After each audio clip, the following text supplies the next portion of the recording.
పాత స్నేహితులు కొత్త పాత్రలు ఒక్కటే లక్ష్యంతో తెలుగు రాష్ట్రాల సీఎంల దావోస్ పర్యటన brand of AP speed of doing business పేరుతో చంద్రబాబు తెలంగాణ రైజింగ్ పేరుతో రేవంత్ రెడ్డి దావోస్ లో పెట్టుబడుల వేట చేపట్టారు ఇద్దరికి ఒకే తరహా ఛాలెంజెస్ అయినప్పటికీ గత ప్రభుత్వాల కంటే బెస్ట్ అనిపించుకునే ప్రయత్నాలు చేస్తున్నారు అంతర్జాతీయ పెట్టుబడులను ఆకర్షించేందుకు తమ వంతు ప్రయత్నాలు చేస్తున్నారు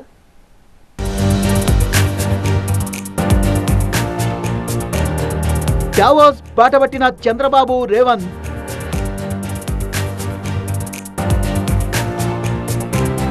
ఆర్థిక సదస్సుకు ఏపీ తెలంగాణ సీఎంలు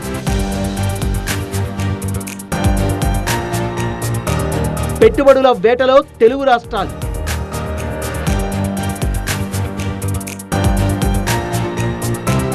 ఈ నెల 20 నుంచి 24 వరకు జరుగుతున్న 55వ వరల్డ్ ఎకనామిక్ ఫోరంలో పాల్గొని పెట్టుబడుల్ని రాబట్టేందుకు దావోస్ పర్యటనకు వెళ్లారు తెలుగు రాష్ట్రాల సీఎంలు చంద్రబాబు రేవంత్. ఓఎస్ఎస్ ఫర్టిలిటీలో అమ్మ నాన్నలకి పర్సనలైజ్ ట్రీట్మెంట్ ఇచ్చారు in the good hands of science. Mummy daddy అవ్వాలంటే ఓఎస్ఎస్ కి కాల్ చేయండి.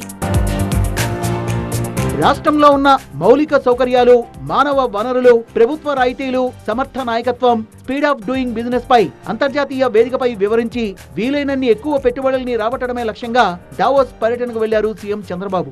దావోస్ పర్యటనలో భాగంగా Amaravati to Zurich via Delhi ఇది CM Chandrababu route map. Zurich లో భారత రాయబారితో ఏపీ సీఎం చంద్రబాబు భేటీ అవుతారు. అదే జ్యూరిచ్ లో 10 మంది పారిశ్రామికవేత్తలతో చంద్రబాబు సమావేశం కానున్నారు. హోటల్ హయత్ లో meet and greet with Telugu diaspora పేరుతో జరిగే తెలుగు పారిశ్రామికవేత్తల సమావేశంలో చంద్రబాబు బృందం పాల్గొంటుంది. అనంతరం దావోస్ వెళ్లి ప్రపంచ ఆర్థిక సదస్సులో పారిశ్రామికవేత్తలతో సమావేశమవుతారు.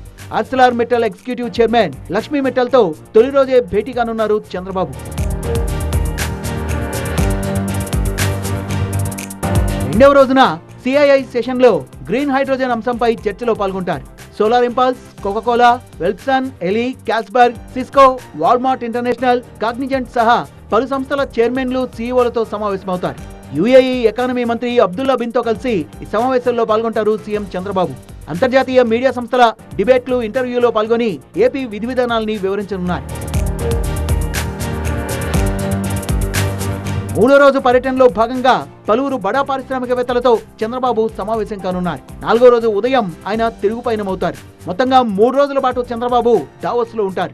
రోజుకు కనీసం 10కి పైగా భేటీలు, సమావేశాలు ఉండేలా సీఎం చంద్రబాబు షెడ్యూల్ ఫిక్స్ చేసుకున్నారు. చంద్రబాబు వెంట మంత్రులు నారా లోకేష్, టీజీ భరత్ సహా 6 ఉన్నతాధికారులు కూడా ఉంటారు. పెట్టుబడుల ఆకర్షణలో భాగంగా ఇప్పటికే సింగపూర్ లో పర్యటిస్తున్న తెలంగాణ సీఎం రేవంత్ రెడ్డి బృందం ఇక్కడి కంపెనీలు ప్రభుత్వంతో వరుస ఒప్పందాలు కుదుర్చుకుంది. 3 రోజుల పాటు పర్యటించి పలు కీలక ఎంఓయూలు చేసుకుంది. అక్కడ నుంచి నేరుగా దావోస్ బాటపట్టారు సీఎం రేవంత్. ఈ నెల 20 నుంచి 22 వరకు వరల్డ్ ఎకనామిక్ ఫోరంలో పాల్గొంటారు. పెట్టుబడులకు గమ్యస్థానంగా తెలంగాణను ప్రపంచానికి పరిచయం చేసేందుకు దావోస్ పర్యటనను రాష్ట్ర ప్రభుత్వం అత్యంత ప్రతిష్టాత్మకంగా భావిస్తోంది. ప్రధానంగా ఫ్యూచర్ సిటీలో పెట్టుబడులపైనే ఈ పర్యటనలో ప్రభుత్వం ఫోకస్ పెడుతోంది. గత ఏడాది దావోస్ సదస్సులో 40,232 కోట్ల రూపాయల పెట్టుబడులకు ఒప్పందాలు కుదిరాయి.